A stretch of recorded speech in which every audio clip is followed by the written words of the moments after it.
நண்பர்களே வணக்கம். இப்போ பார்த்தீங்கன்னா நம்ம எண்ணெய் கரிசல், அதாவது விவசாயத்துக்கு உரத்தை தான் போட்டுக்கிட்டு இருந்தோம். இப்போ உரத்துக்கு மாறாக எண்ணெய் கரிசல் கொடுக்குறா.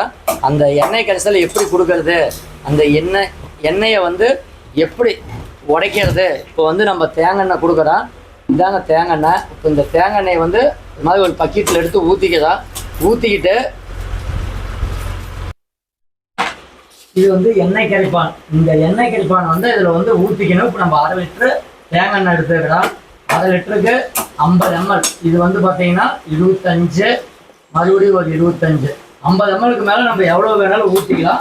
50 ml போதுமானது. நல்லா ஊற்றிக்கிட்டு பாருங்க, இந்த மாதிரி நல்லா கலக்கிக்கணும்.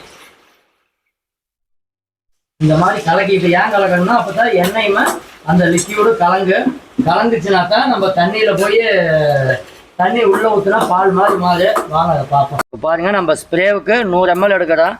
இதில் 25, 50,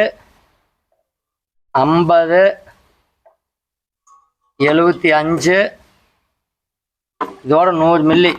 இந்த 100 ml வந்து நம்ம ஸ்ப்ரேவுக்காக 10 லிட்டர் தண்ணிக்கு பயன்படுத்துகிறோம். ஆனால் 10 லிட்டர் தண்ணிக்கு ஃபஸ்ட்டு எடுத்தது 50 ml மட்டும் போடுங்க. அப்புறம் 70 ml, அப்புறம் 80 ml போட்டு அப்புறம் 100க்கு வாங்க. அப்போ தான் நமக்கு வந்து, ஏன்னா எண்ணெய் ஒவ்வொரு எண்ணெய் பவராக இருக்குது, ஒரு எண்ணெய் வந்து கலப்படம் இல்லாமல் இருக்குது, கலப்படமாக இருக்குது. அப்போ வந்து நம்ம எண்ணெய் அதிக கம்மியாக போடும்போது பிரச்சனை வரும். நம்ம கொடுத்து பார்த்துக்கிட்டு போடுங்க. இப்போ இந்த 100 ml எண்ணெயை இப்போ நம்ம கரைக்கிறோம் பாருங்கள். இந்த மாதிரி பால் மாதிரி மாறி இருக்கும்.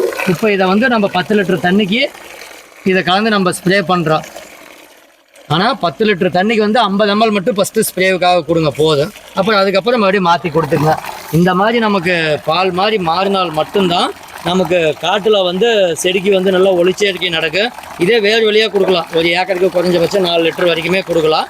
வேர் வழியாக கொடுக்கும்போது பார்த்தீங்கன்னா உங்களுக்கு மண்ணில் உள்ள சத்து, இது எண்ணெயில் உள்ள சத்து எல்லாமே செடிக்கு கிடைக்கும்போது பார்த்தீங்கன்னா நமக்கு செடி வளர்ச்சி நல்லா இருக்குது.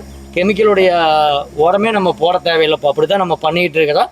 இது எல்லாமே நம்மளுடைய அனுபவ பதிவு. இதை பற்றியான முழு வீடியோ லோகு இயற்கை விவசாயங்கிற யூடியூப் சேனலில் முழுசாகவே போட்டிருக்கோம். நீங்கள் பாருங்கள். அது இல்லாமல் இந்த சாணப்பாசி கரிசல் நம்ம நாட்டு மாட்டு சாணத்துலேருந்து தயாரித்து செலவே இல்லாமல் பண்ணுறது. இதாவது கொஞ்சம் செலவாகும், அது சுத்தமாக செலவே இல்லை. அது எப்படி தயாரிக்கிறதுங்கிற வீடியோ லோகு இயற்கை விவசாயங்கிற யூடியூப் சேனலில் இருக்குது, பாருங்கள்.